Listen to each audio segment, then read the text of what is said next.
Beyond the vibrant energy of the Philippines lies a less visible struggle, the pervasive issue of shoplifting. Cara David's documentary, The Shoplifter, bravely delves into this complex reality, moving beyond simple notions of right and wrong. We meet individuals like Mang Jun, driven by extreme poverty, to steal something as basic as a can of luncheon meat to feed his children. His story introduces us to the harsh realities of hardship and the desperate choices families face. For Nanay Pearly and her daughters, shoplifting has become an ingrained way of survival.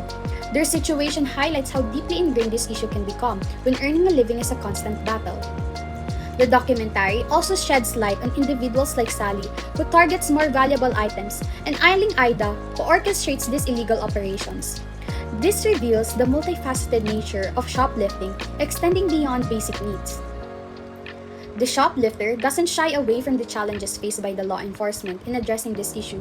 More importantly, it examines the societal factors that contribute to this cycle, including the role of poverty in the purchase of stolen goods.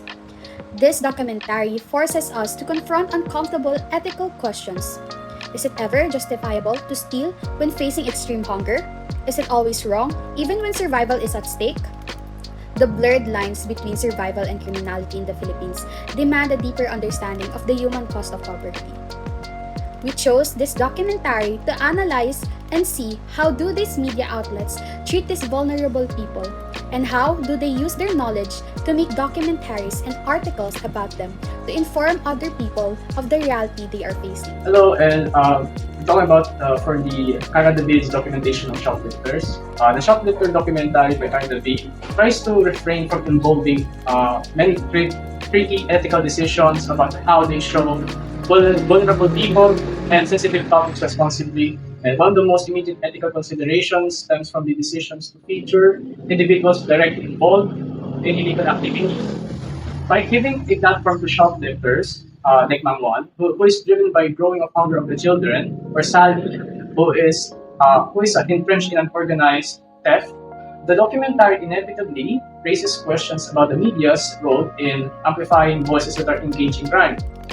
This is especially alarming since Aling Ida admits to paying and helping the shoplifters, which makes her part of the crime. The ethical challenge is to make sure the documentary explains a social issue instead of just making illegal acts normal. Furthermore, the documentary's use of identifying information, such as names and faces, presents a significant ethical issue. Individuals like Mang Juan, Pearly, and the young boy, Toto.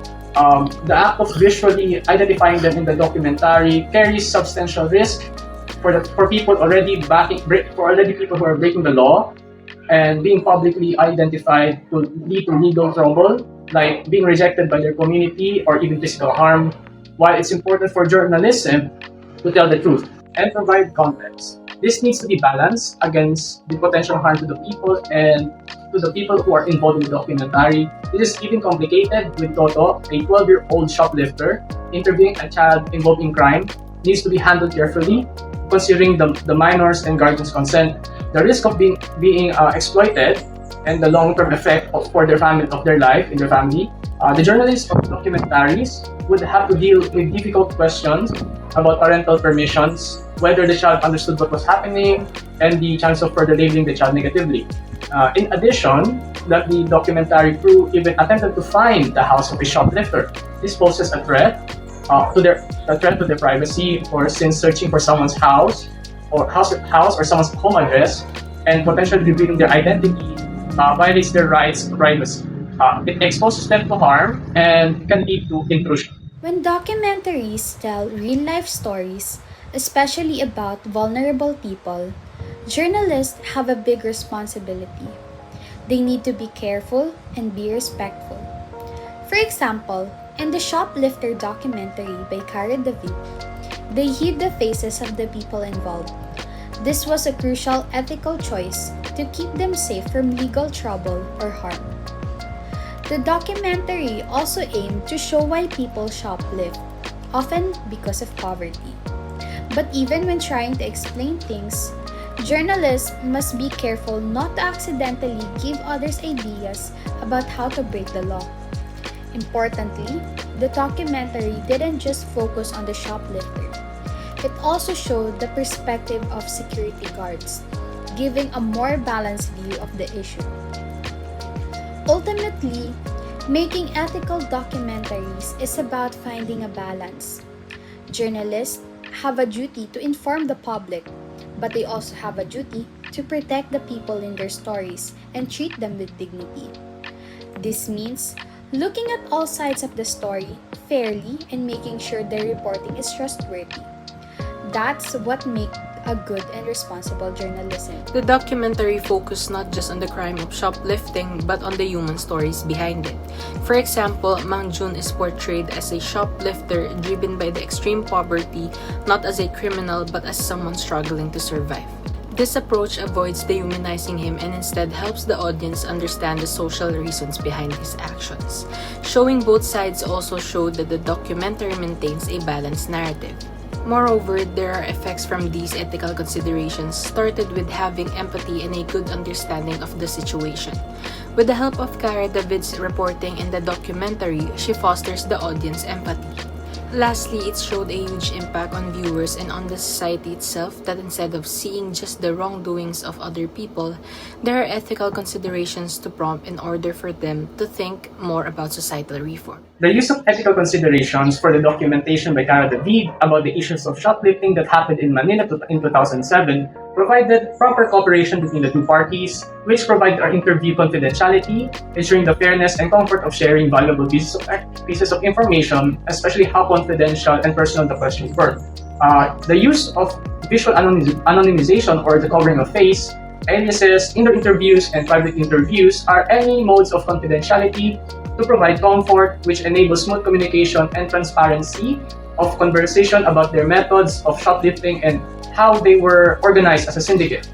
These ethical considerations are applied throughout the documentation and the use of visual censorship of the shoplifters' faces that were interviewed and the use of their known aliases instead of their full names to ensure their confidentiality and privacy of their personal life.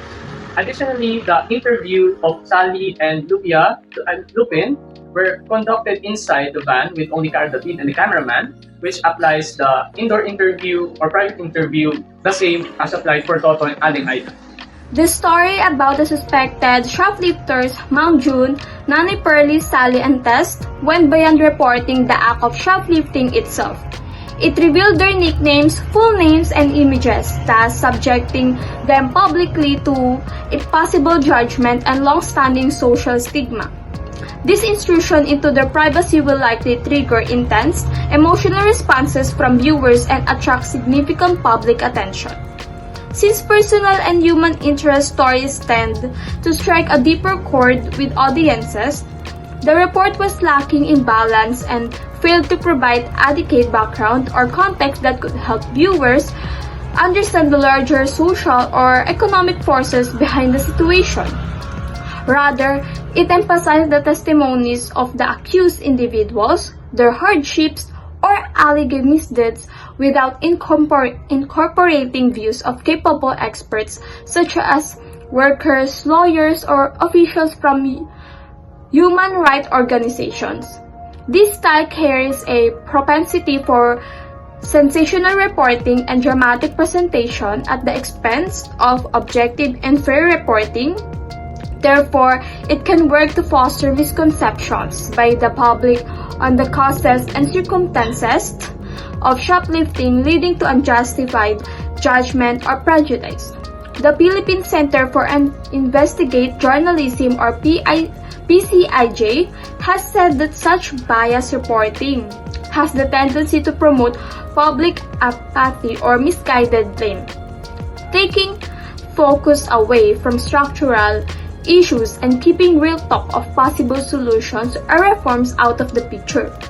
Also, the Center for Media Freedom and Responsibility study states that putting people in this way can initiate a syndrome known as trial by publicity, where people are criticized in public before a court or evidence has been truly aired.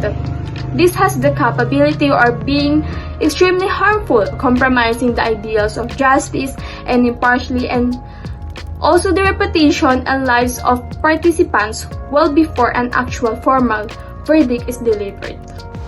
The news report made the serious social event entertaining by calling Sally the queen of shoplifters and identifying where she shoplifted.